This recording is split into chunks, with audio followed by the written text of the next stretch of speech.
Hey solos! So you're going to Walt Disney World all by yourself this fall, and you want to know if you should make a point to go to the Food and Wine Festival, or you are not going to Disney World this fall, but you still want to get some food festival, food and wine vibes at home.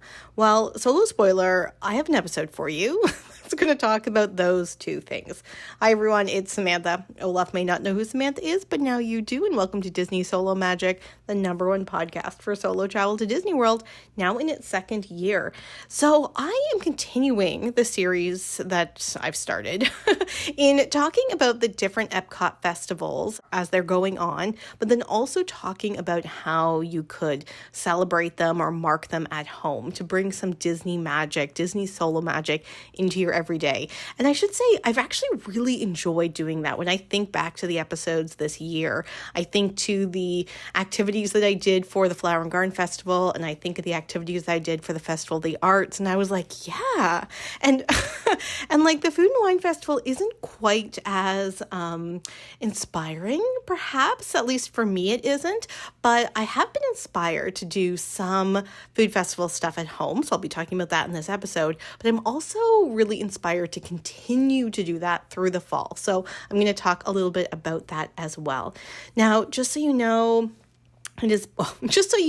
it's been a really contentious political time in the world in the last month. I don't know if, or in the last week. I don't know if you know that. I don't know if this is the podcast that has told you that for the first time. But I am also going to start the episode by talking a little bit about politics, just to kind of get it out of the way. You're more than welcome to skip that, but I just wanted to let you know that. So you can also get in touch with me on Instagram, Threads, and Facebook. I say that very actively, but I haven't been very active on all those platforms, not only because of my own deadlines and things like that I'm trying to race through for September, but also because of gesturing widely around of everything else that's going on. So anyway, but you can get me there. I'm also on Patreon, and I love hearing about your solo trips. People send me questions all the time. I love that as well. And once I'm able to flip back more actively to all the social media, I'll be a lot more responsive. So I apologize to all the people that have unread messages sitting in my various inboxes right now, but so that is the world that we are living in. What else? You can listen to this on Apple, Spotify, and on YouTube. Please make sure you rate, review, and subscribe. Also, do any of you run a podcast through YouTube? Because I'm having a difficult technical issue that I cannot figure out how to solve. And this is what it is. So if you can solve it, please let me know. If you can get somebody else to solve it, that is also amazing. So what will happen is that I will publish the episode on Spotify Creators, and sometimes, all of the time, it will go right to YouTube, and it will upload as a podcast the way it is supposed to. Sometimes it will publish it right away, as it is supposed to. Other times, it will publish it as private, so nobody gets to see it. Sometimes it will publish it as public, and then turn it to private. And so I have to go check through the week to see if the episodes have come up. It's really frustrating, and I'm sure it's very frustrating for those of you who primarily listen on YouTube as well. So if any of you can solve that problem or help me solve that problem, please help me. I have used the YouTube, FAQ. I have tried ChatGPT. Nothing has helped. So anyway, I would really love to have that problem solved, and I have no idea what it is. I have blamed Mercury in retrograde in the eclipse season, but it is not the stars that are doing it. All right. Anything else? No. Let's get into it. Food and Wine Festival. How exciting. All right, so the Food and Wine Festival, but before we begin with the Food and Wine Festival, I do just want to make a little comment. We all know how difficult it has been in the world writ large. I guess in our lifetimes, but especially in North America, America in particular, the United States of America, or the not as United States of America, has been over the last 2 weeks or so following the murder of Charlie Kirk. So look, I have very progressive, radical left-wing politics, and I understand this podcast to be a form of activism in helping people find places to better revel in their joy and healing and community and imagination and wonder and magic. I think that the more we lean into those beautiful, childlike parts of ourselves to heal them and become stronger adults, the more we can become adults that are strong and resilient. And this is the most important part, work with others in community in order to build a more just world. So I understand that. That's how I align this particular podcast with my politics kind of writ large. However, it's difficult with social media because if I want to kind of embody, if I want this podcast and the content that I share to kind of embody that message, I also think that reposting really explicit political commentary can remind you, like, gosh, look, we're all on our phones, right? And we're all scrolling.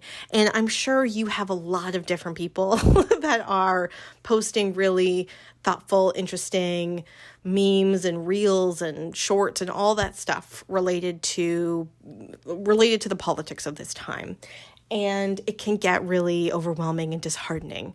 And so I would like, when you see my little thing go up on Instagram or Facebook that I've posted something, even though I haven't been that active on posting the last couple months, for you to be like, oh, right, this isn't going to be a little bit of a lecture. This can be a place of solace, of joy and magic and healing and all of that stuff. And so I never want you to interpret my silence in face of these political events as me choosing neutrality. No.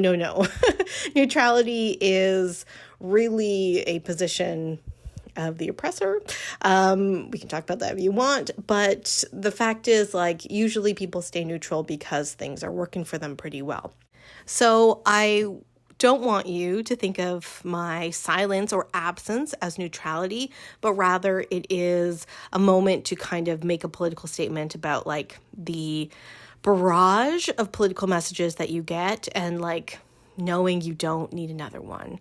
And so I wanted to, with that being said, I'm making this political statement because I wanted to just ensure that you all know where I stand and that, again, I'm not trying to be kind of neutral and suggest that all politics are created equal at this particular moment, which is definitely not true. And so I will definitely go out of my way to bring that to the podcast in a more explicit way into the content that I share if and when traveling to Disney World becomes unsafe or unmagical or unhealing or, all of these different things for people because of the wondrous, complex selves that they are. And so I take my cues from other people who are more marginalized than I am to see how and in what ways that is showing up. And it's not showing up yet. I know for a lot of us Canadians, it's difficult to think about planning a trip to the United States right now. Not just Canadians, people from all over the world. But it's, Anyway, so that's where I stand on that. It's an active choice to create a space where we can continuously to focus on our own joy and healing and community and nostalgia as a way to, like, again, build ourselves up in order to fight the good fight that is going to be on the horizon for our lifetimes for a while. Okay, that seems pretty dark. So let's get into Food and Wine Festival, which I should say I also consider kind of dark. I don't know if you associate colors with things. I associate colors like burgundy and mustard and forest green with the Food and Wine Festival. Whereas with the Festival of the Arts, I think of like bright pops of yellow and orange and red. For Flower and Garden, I think of orange, of course, orange bird, and like even more bright yellow. It's so interesting that there's a lot of yellow in my food festival associations, but I do think of it as the kind of darkest of the different color schemes. And of course that makes sense too, because it is an autumn festival. So the Food and Wine Festival is the oldest food festival at EPCOT, and it originally started as a couple weekends, and it grew and grew and grew. Now, the Flower and Garden Festival did start before the Food and Wine Festival, but not the Flower and Garden Festival that we know today. The Flower and Garden Festival that we know today, with all the food booths and all that stuff, that was created because the Food and Wine Festival really, really took off. So I have often talked on this podcast about the Food and Wine Festival being the OG, and I still say that, even though a version of the Flower and Garden Festival did actually open up first.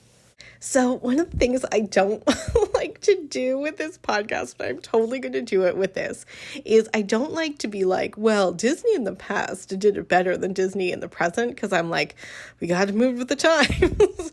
But I am going to say that the Food and Wine Festival was definitely done better in the past than it is done now.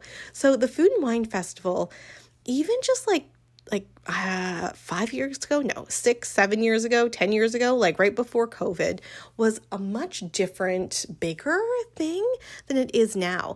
They had celebrity chefs, they had sommeliers, they had different testings, like different wine tastings, they had different cooking shows. Like, it was a real foodie type of experience. And I think I've told this story in the podcast before about when I was with a former partner in my early 20s. I was like, ooh, and we're grown-ups. Let's go to the Food and Wine Festival and like try all this different kind of food. And so it really has seemed like EPCOT has streamlined the food festivals as like the main thing of EPCOT that happens 4 times a year. And it's really kind of the same programming. It has the different concert series. It has a few different scavenger hunts, and it mainly has the food booths. And all those things change based on the theme of the food festivals, but there isn't any additional, substantially different programming across the different food festivals. And I think that's a real shame, because, and I'm sorry to long-time listeners of this podcast, because I'm going to just repeat myself here. The thing is, the Flower and Garden Festival has the flowers, and that has always been a staple. And so that has been literally growing, get it, for decades. And then the Festival of the Arts has really had to become something new and exciting for people, like to draw people to it. And then there's Christmas, the Christmas Festival, but that's only a month, and everyone knows Christmas, you know? And so the Food and Wine Festival hasn't had to innovate, like the International Festival of the Holidays, the Christmas Festival essentially hasn't had to innovate, but people like the tradition of Christmas and the Christmas winter type things, so it hasn't needed to. But the Flower and Garden Festival and the Festival of the Arts have really innovated certain elements of its programming because it isn't the OG. But as the OG, the Food and Wine Festival just hasn't had to innovate. And so I often find myself really uninspired by the menus, uninspired by any programming. And it started a month ago. It started at the end of August, and that's great because for the last few years, it actually started in the summer. And the fact is, the Food and Wine Festival is an autumnal type of food festival. It is hearty fall type foods, and therefore it doesn't make sense to have anything with like Brussels sprouts and beets in July.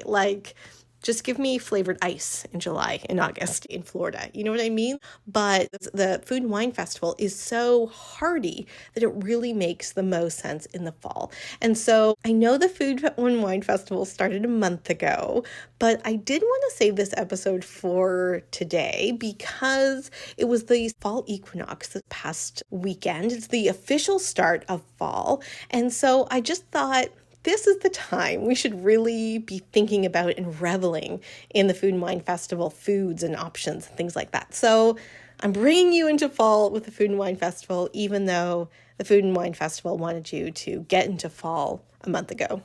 So the Food and Wine Festival started last month, and it goes right before American Thanksgiving starts. So I think it is November 22nd. Like all the EPCOT food festivals, you don't need a special ticket or anything like that to enjoy the food festival. Not everything is free.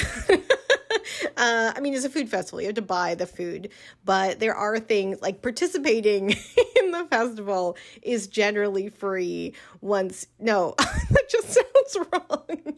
I just mean like it isn't a separate admission to be as part of the festival. In fact, the thing is you can't really do EPCOT without seeing the festival stuff. And it's funny because in July and August, when there was no food festival, people were like, whoa, EPCOT feels really really kind of dead right now. So when you're at EPCOT during a food festival, what you're going to see is all these different small pavilions set up at various parts of the park. I spend the most time in World Showcase always, so I just really think of the different pavilions in World Showcase. But there's a lot of stuff happening around what I call the new space stuff, which is neither new nor like fully new nor fully space, but like where Test Track is and where Mission Space is, and even around where Guardians of the Galaxy is, there are things set up there as well. So you have all these food booths and you can go and you can get these little bites of food. I like to think of them as about a palm full of food, as well as different drinks. Now, I'm not a drinker. I don't drink alcohol. So when I was preparing for this episode, I was like, oh, I really should talk about the wine selections, but I can't. I don't know what to say. There's wine there, and I'm sure it's pretty awesome if you're a wine drinker and you like different flavors of wine. Are there different flavors? Is that what you call them, flavors of wine? Anyway, moving on. Anyway, so you're going to see all of these different booths with different things that you can buy to eat. Now, I always like to go to these food festivals and say, I'm going to get something from every single booth. And the fact is, like, that has never happened to me, but I also am still hungry. So if I'm there all day or all evening, I find that I can probably get like 4 to 6 little plates of food, but it is good to also have a meal because I find that I just get really hangry. Like it's not enough food to satisfy you in one go.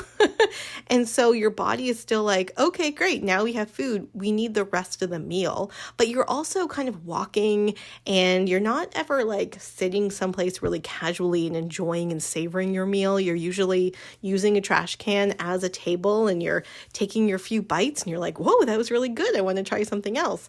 So you're never really getting fully satiated.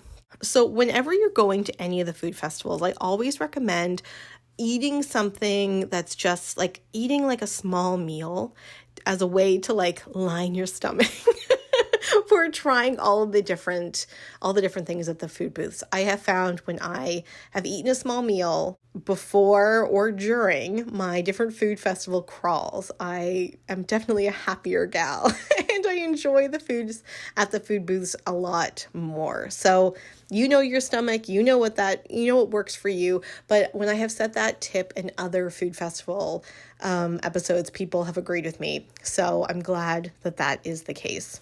So you can usually get little plates of food between like $6 and $12.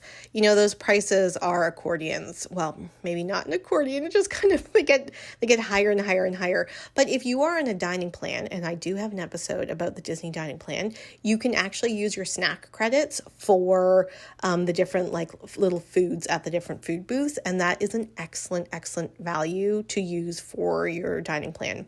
That's kind of like a different conversation, but just so you know, if you have a dining plan, that is the place to use your dining plan snack credits. There are a lot of places that you can get information about the different food options and the food booths and the drink booths and the wine booths and all that stuff. You can go on the Disney website. They have a whole list of them. There's a lot of third-party sites that also do that, like Undercover Tourist and Disney Food Blog. And there are also different apps. I use one called Food and Wine. It's a third-party app. There's a couple of them where you can also go and like look at the menus. It's actually a really useful app. You can look at the menus on a map view or a list view, and you can also see different people's ratings and things like that. It's also just like handy because we're so used to tapping rather than a big list, which is often what you'll get on the different websites. If you wanted to like create a bit of a menu plan before you go. Disney has also curated a particular menu for you as well. So they have something called Emil's Fromage Montage, which is a list of different dishes that features fromage, which is cheese en français, in French, and you pick up your festival passport. Oh, I should say that. I'll come back to that in a second. You pick up your festival passport and it will identify the different things that are in this fromage montage. And you just need to get, I think it's 5 or 6 different items from that menu. But you could also get 5 or 6 items of the same thing. It's just a stamp. When you get all of the stamp, then you get a little ice cream as a little reward for trying all that stuff. So if you're new to the food festival and you're there solo, the fromage montage is, or any of the similar scavenger hunts, because there's a similar one for all the different food festivals, is like a useful way to curate or focus what you're getting. And then you're only getting like a certain amount so that it's a little bit easier for that as well. So it really takes the choice down, and it also is like a finite amount of food, which is easier for you to eat as a solo. The problem, however, with the fromage montage is that fromage means cheese, and all of the dishes are very cheese focused. So if you are a solo and you are lactose intolerant or you're a vegan and you can't have cheese, then this is not the best way to have a abbreviated, curated version of the Food and Wine Festival. And you also can't then have the little free ice cream, which is a real bummer for you.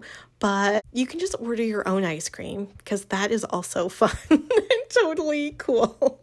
So the fromage montage this year includes things like a fruit cheesecake, a pumpkin mascarpone ravioli, a pineapple cheesecake, a warm raclette, which is Swiss cheese with either potatoes or ham, and a griddled cheese. And then there's also this Brazilian cheese bread, which is usually a favorite. And then there's another cheesecake.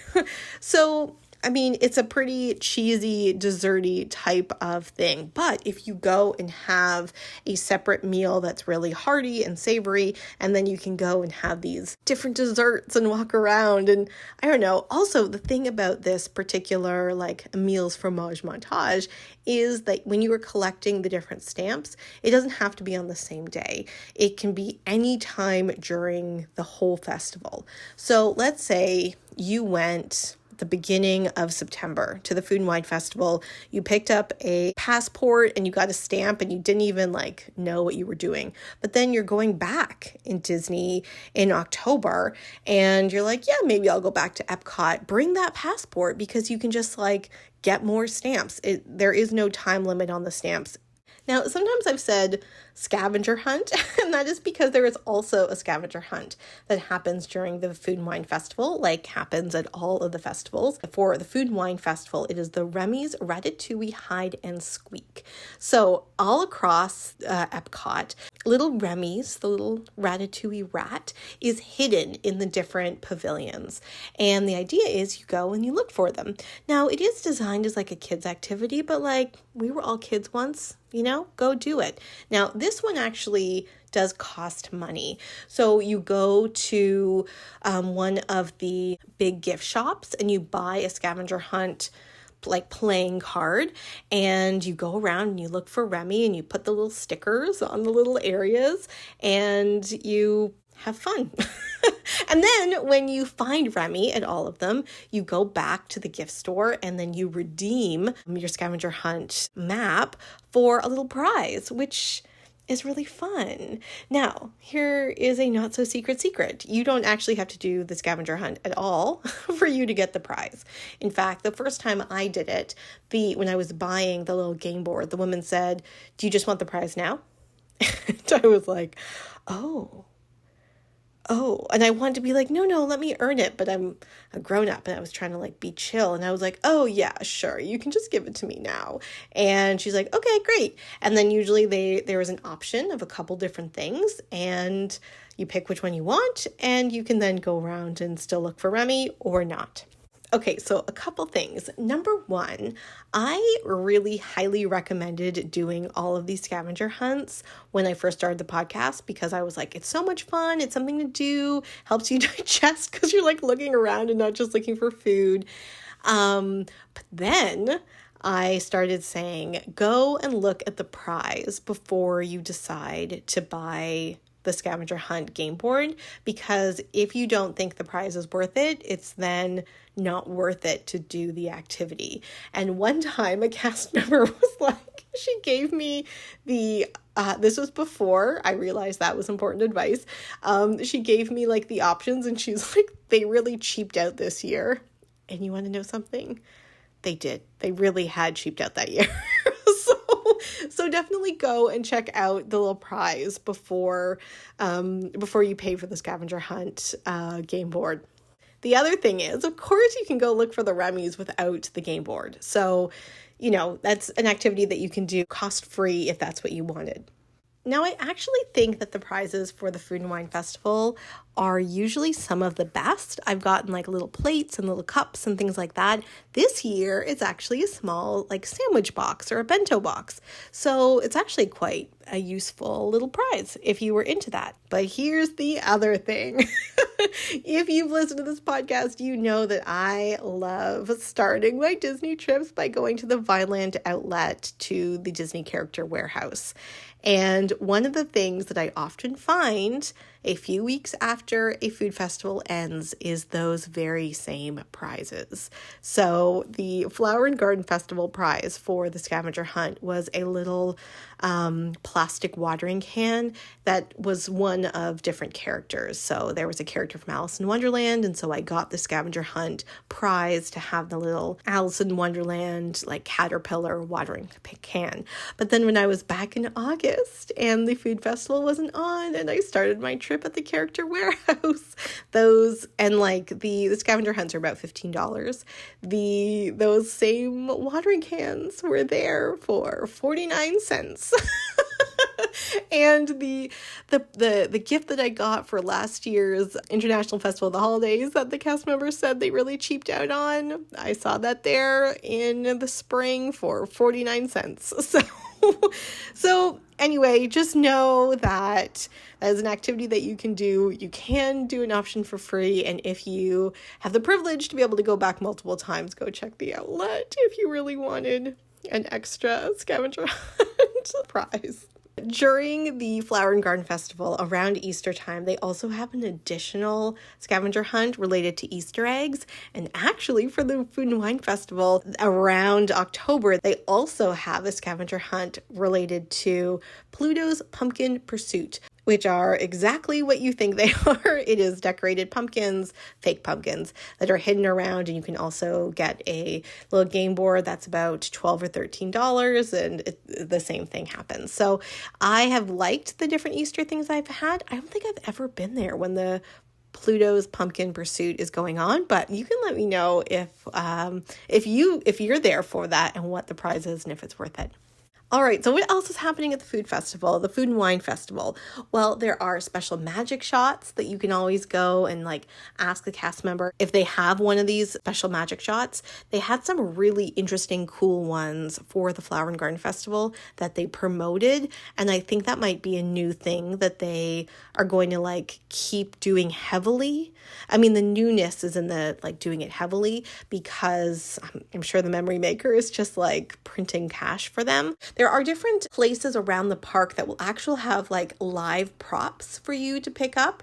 I know that, like, again, during the Flower and Garden Festival, they had like a basket of oranges. And I think for the Food and Wine Festival, they have cookbook and things like that. So you can also look for the PhotoPass photographers that have the different live props too, if you are shy about asking for magic shots, but don't be. And the more I think about it, the more I just really love Memory Maker. I've said on the podcast that it's not worth it for one day, really, like just financially, it's not worth it. But I think it's a great thing to add to your trip as a solo. It's a way for you to interact with cast members. It's a way for you to be silly. It's a way for you to have like these special souvenirs from your trip. And I don't do a lot with my photos.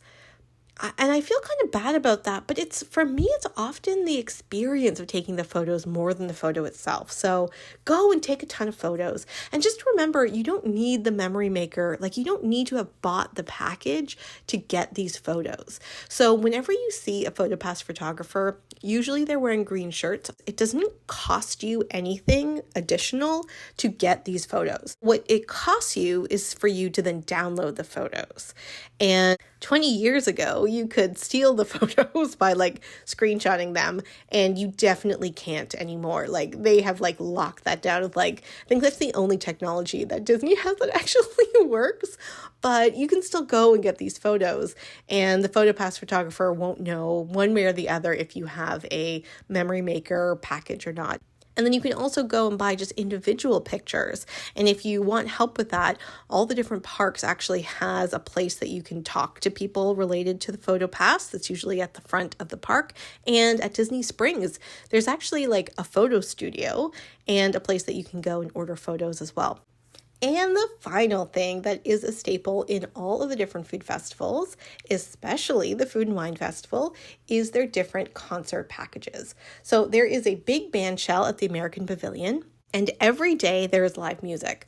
On the weekends, there are like well-known bands, and during the week are more local bands. And the Eat to the Beat concert series, which is what it's called for the Food and Wine Festival, is so well known. It often gets quite big names, especially if you are a millennial or a zennial or a Gen X. Even though I am a zennial, I personally enjoy the older school bands from the Flower Garden Festival, but the 90s teenager in me also gets quite excited about some of the lineup for the Food and Wine Festival too. So the opening weekend, for example, had Joey Fatone performing, and I know people get really excited about that. Sheila E. was this past weekend. I actually definitely would have gone to see her if I was able to. Tiffany is going to be there later on this month. Baha Men, which, as you might remember, their classic song, Who Let the Dogs Out, are going to be playing in October. Fun fact about Who Let the Dogs Out, actually. I just saw this snippet from an article by the writer of that classic anthem, and the writer was saying that the idea of the song is that it's from a woman's point of view when you're on the dance floor and all of a sudden these guys come up to you and they're just all over you, and it ruins your fun. And so Who Let the Dogs Out is really a feminist anthem, according to the writer. So there you go. If you'd like some feminism, October 3rd and 4th, you can go and listen to the Baha Men speak word to power by asking who let the dogs out. Okay, going back to, again, my 90s teenage playlist. Hanson is going to be playing later in October. So is Smash Mouth. The Big Bad Voodoo Daddies is going to be playing on Halloween, which I think is pretty... Ooh, I want to use an adjective here. I can't think of one, but I want to say something like cool and retro. I can't think of one. So please let me know if you come up with one. And then one of the things that the Eat to the Beat concert is really known for is the fact that Boyz II Men play as well. And they're going to be playing in November. Now, there are other bands as well. Oh, the Beach Boys are playing. That's pretty cool. They're Look, so the bands are really great. There are a couple different options. First, these are free. You can go and listen to them. They play on the nights that they're playing. There's 3 different times, and it's like 5:30, 6:30, 7:30, something like that. The concerts are about 20 to 30 minutes, depending on like how much cheering and crowd interactivity and things like that. There are 2 ways to get a seat. One is to line up. And so some people, like for those really popular concerts, Boys to Men in particular, people will line up for hours, really. You know, it's very organized. It's EPCOT, it's Disney, it's a very organized line. And when they open the thing, it's first come, first serve to all the different seats. And you can get pretty close, especially if you are waiting in line very early. If you don't want to wait in a line or as long of a line and you want to guarantee a really good seat, the other option is to do the dining package.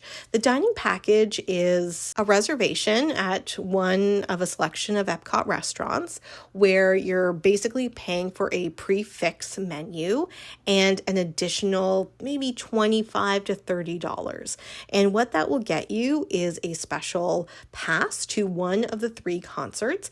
And there are like special seating right at the front for you so that you don't need to wait in the big line and you have a guaranteed seat. Now, I have done the dining package every time I've gone, even though the bands that I've gone to see haven't filled up, but I am there as a solo. I am there to like enjoy this particular band. And I really wanted to I didn't want to wait around in a line for an hour, worrying if I was going to get a seat or not. I really was there to enjoy this experience. And so I had to eat anyway. So I didn't mind paying the premium. And for me, it was worth it. Now, for all those bands that I just listed, I don't know if there is really going to be any seats left in the dining package, but you can always go and look. And what you're doing is you're just using the reservation line in the same way that you would do for any other reservation. And what you're looking for are the Eat to the Beat dining package options. Now, here's the thing. With the dining package options, you don't really get to choose the time of your concert. And you often have a really weird time that you have to eat. So, for example, when I went to go to a concert, it was like a 2:30 dining time and then a 5:45 show, even though I would have been fine going to the 7:30 show. So just know you don't have as many options, but it doesn't mean that it's still not worth it. And here's the thing, because of the dining package, I actually have eaten at restaurants I hadn't eaten before. So the cafe at Morocco, the first time I ate there was because of a dining package. The Rose and Crown in the UK Pavilion, the first time I ate at that pub was because of the dining package. So I actually really enjoyed what having the dining package was able to enable me to do. And then I got a front row seat at these concerts and it was great. So go take a look to see if that is available for you. Now, you don't need to prepay. So you could go and look for parties at 2 and then downgrade to a party of 1 a little bit later on. I wouldn't recommend doing that just for positive energy vibes for those really popular concerts, but you do you, bibbidi bobbidi boo. The other thing is that this is an open air amphitheater, right? So you can also just walk by and see the concert and stay to listen. So when I was there last year, I walked by and I want to say Billy Ray Sugar, which is totally wrong, but it is Sugar Ray. That's it. It's Sugar Ray was performing and it was the last concert and I could have gone to get a seat. There were plenty of seats left, but I just kind of walked by and saw, and I could have just stood there and kept watching. So if you're interested in a band, but you don't want to commit, there are some options. But again, Boys to Men, for example, people talk about how popular that one is. There's no way you're just going to casually walk up and be able to get a crystal clear view. Okay, but what if you're not going to the Food and Wine Festival this year, or you aren't scheduled to go to the Food and Wine Festival this year, although you might wind up there, or you are planning on going around Halloween, but you don't know if you'll be able to get to the Food and Wine Festival? How could you bring some of the Food and Wine Festival spirit to your own house, to bring some of that Disney Soul of Magic home. Well, I actually think that's kind of fun. And for somebody that lives alone, I really have been enjoying, as I mentioned at the beginning of the episode, the challenge of using and being inspired by the different menus for the food festival to create things on my own. So the first thing I would do is I would go and take a look at the different food festival menus in order to see what's there and what might inspire you. Again, Disney has all of that listed. You can also go to Undercover Tourist, or you can go to DFB Guide. There are different apps that you can use, and you can kind of get a feel for the different types of food. Again, they're very rich, autumnal type flavors, and pick a couple of them to try at home.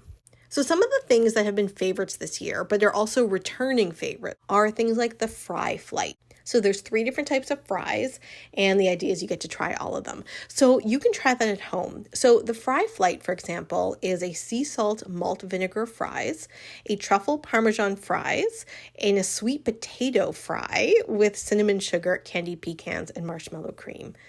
So delicious. So you can make fries at home. I actually make fries just like in my oven. I know a lot of you have air fryers, so use the air fryers, but you can just make fries at home, and you can use the sea salt and malt vinegar. You can find some like truffle oil and some Parmesan cheese, and you can do your sweet potato and like put a little bit of cinnamon, maybe get some fluff, right? That like marshmallow in a can, and make your own little fry flight.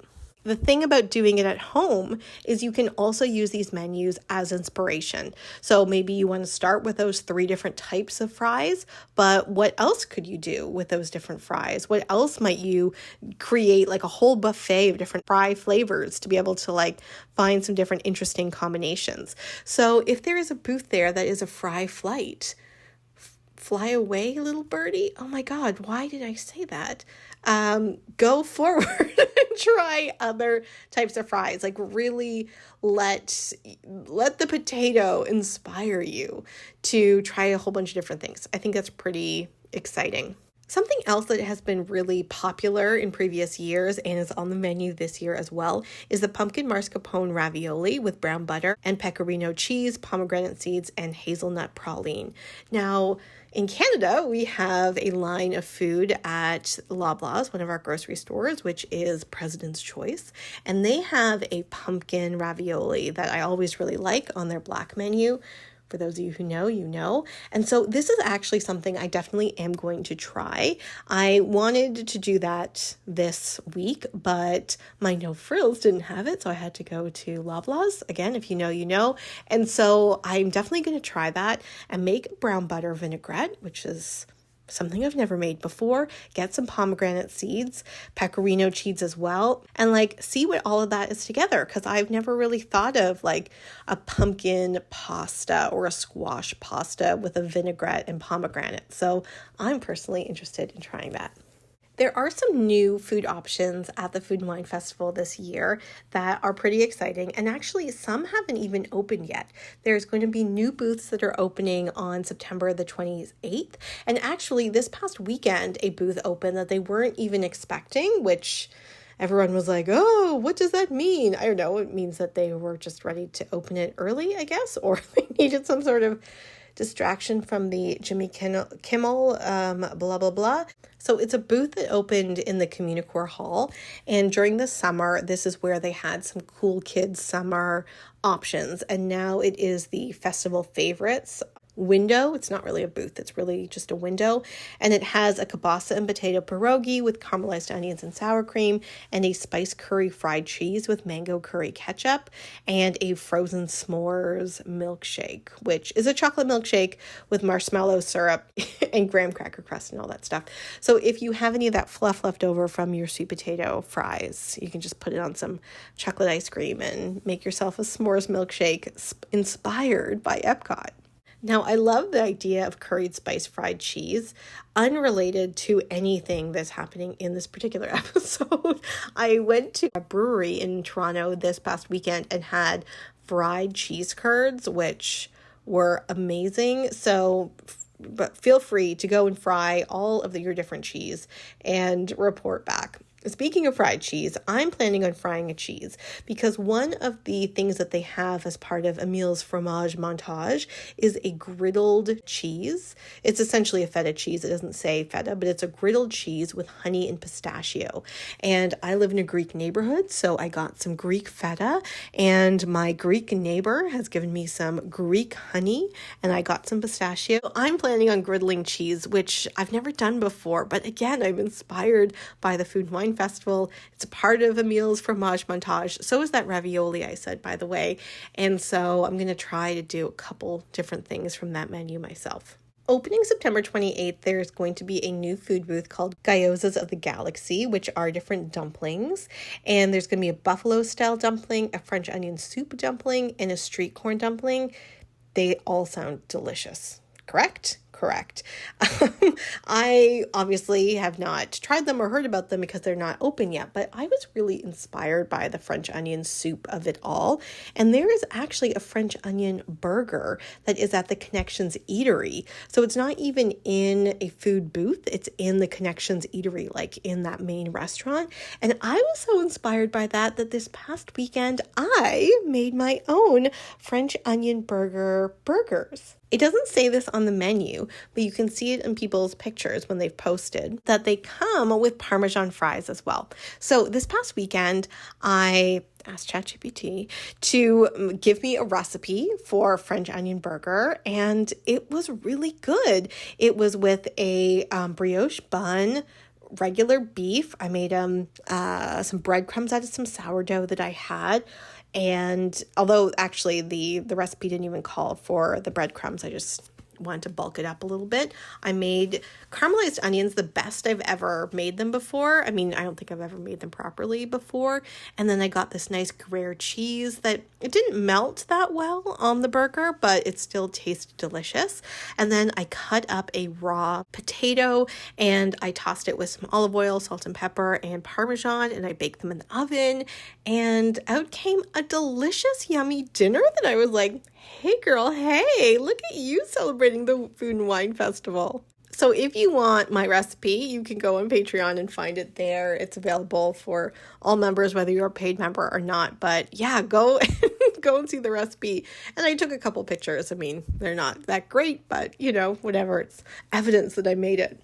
I have made one vegetarian dish, well, I guess two, but I have made one other savory vegetarian dish that has been inspired by the Food and Wine Festival, and that is a roasted root vegetable melange with a spiced pumpkin seed topping. Now, the original recipe called for a spiced pumpkin vinaigrette, which I was prepared to make, but then I did not put aside enough pumpkin seeds to make the vinaigrette, and then I was like, this seems complicated. So I just made it with a spiced pumpkin seed on top, and you can go and take a look online for that as well. And then the other thing that I was really inspired by was a carrot cake on the menu. At Milled and Mulled, one of the different booths, there is a freshly baked carrot cake with walnuts and cream cheese icing. I don't really bake that often, and I will just fully admit that I used a cake mix, but I added fresh carrots into it, and I also added some different nuts and chia seeds and things like that into it, and I also iced it, which I don't normally do, and again, to my mind, it was based on the Food and Wine Festival. So those are the different things I made. In that way, I'm going to try to pull the spirit of the Food and Wine Festival all the way through the rest of September, October, and November. Now, some other ways that you can celebrate the Food and Wine Festival at home. If you are a drinker of alcohol, you can go and find some different wines. Like maybe the wines that are listed as part of the food festival are wines that you can get at your local, oh my gosh, for those of you people from Ontario, Canadians, I was going to say your local LCBO. You can find at your local wine store, or you can go to maybe a local winery in your area to see if there are any new, maybe autumnal wines that you can try. You might also want to bring the spirit of past Food and Wine festivals to your own life this fall by going to see if there is something like a wine tasting that you can do with a sommelier to be able to try different types of wine the way they used to do at the Food and Wine Festival, or maybe you want to join a cooking class to be able to try something new about a different type of dish or a different way to prepare fries or a beef or one of the other things that we talked about in this episode. Another way you could do something like that is just to start a new TV show that is related to different food and wine, like not just the next season of a show you've already watched, but see if you can find a food type show that's completely different than the normal things that you're drawn to see if you can kind of learn something different. Like that's the thing that I love about a lot of the Disney festivals, although not really the Food and Wine Festival, is that it gives you an opportunity to kind of learn new things. And the Food and Wine Festival used to have those opportunities. So there's no reason why there can't be those opportunities in your life right now. And gosh, we all need some time away from our phones. We all need a chance to be able to talk about different things and to go and do a wine tasting or to go do a cooking class, especially solo, is a really great way to do that. All right. Well, that was a very long episode, but I hope it was very useful for you. And I hope it wasn't too disparaging of the Food and Wine Festival. It's really interesting because, like I said, when I think about the ways to celebrate it at home, I actually have gotten a lot more excited. And so I hope you are also really excited by it as well and what you can do at home. Now, coming up on the podcast later this week, I am going to post the episode that I did with Mike, also known as Uncle Mike B, related to the Universal Studios Halloween Horror Nights. I know I was going to do that a couple weeks ago, but like I said, deadlines. And last week, because I had that great episode with the Dapper Danielle, I wanted to keep the week free for you all to find that. So this week, the conversation with Mike is up, but I did post the video with Mike and I talking. And that was free for everybody because I was remiss on getting up the audio on time. So if you haven't been able to watch that and you wanted to, let me know and I will make sure you get that link. What else? Gosh, I feel like I'm missing a couple things, but by the looks of the time of this episode, it doesn't seem like I am. But look, everybody, you need to take care of yourself in all the ways that looks like, in healthy ways, obviously, healthy legal ways. And I hope that podcasts like this one are able to connect you with bigger joy and things like that. And so if there are episodes that you are looking for that would be really great to have in your feed right now, let me know. I'm planning October's lineup. I have some good interviews that are coming up. I have some other ideas, especially one that's like a haunted tour of Magic Kingdom. Well, all the Disney parks. We'll see what that's like. But let me know if there are particular episodes. I have some really great ones in mind, but it's really just hard to be able to keep the finger on the pulse of what is happening and what you might need to hear. So I'm happy to pivot if that's useful. All right. I think that's it. Take care of yourselves. Have a great week. Let me know what you have been cooking related to the Food and Wine Festival. And I guess that's it. Till next week. Bye. Hey Solos, it's Samantha. I hope you enjoyed this episode and all the episodes of Disney Solo Magic, the #1 podcast for solo travel to Disney World. You can reach me on all of the different social media. All of those links are in this description below. You can also listen to this podcast on Apple, Spotify, and on YouTube. It'd be really great if you rated, reviewed, and subscribed. It's really a wonderful way to let other people know about the podcast. And as you know, we also have a Patreon where you can get bonus content, you can get bonus episodes, you can get all of the videos of us doing the solo stories and a whole bunch more. So come and join us on Patreon. And thanks again for listening to the podcast. Bye.